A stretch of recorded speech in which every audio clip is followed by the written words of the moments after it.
હવે અમદાવાદમાં sewage treatment પ્લાન્ટનું ખાનગીકરણના માર્ગે શહેરમાં કોતરપુર, જાસપુર અને રાસ્કાના વોટર ટ્રીટમેન્ટ પ્લાન્ટમાંથી અલગ 16 પેટા પ્લાન્ટમાં પાણી પહોંચાડવામાં આવે છે, જે 16 પૈકી 7 એસટીપી પ્લાન્ટ ખાનગી એજન્સીઓને સોંપવા નિર્ણય કરાયો છે।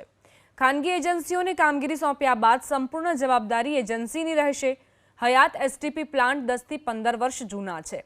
આ પ્લાન્ટને એબોટ મોડલના આધારે ખાનગી કોન્ટ્રાક્ટરને અપાશે।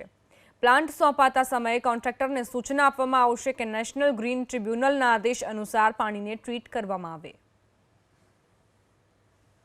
અમદાવાદ મહાનગરપાલિકા દ્વારા અલગ જગ્યાએ જે સુએજનું પાણી સોસાયટીઓમાંથી આવતું હોય છે, નગરમાંથી, એના એફટીપી પ્લાન્ટ 16 જેટલા હાલમાં કાર્યરત છે।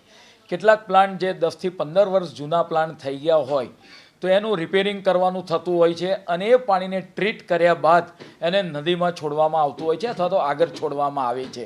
અને આ રીતે શેરિંગના આધારે કોર્પોરેશન આગામી સમયની અંદર આગળ વધી રહી છે અને એને પરિણામે કોર્પોરેશનને 500 થી 1000 કરોડની બચત પણ થશે।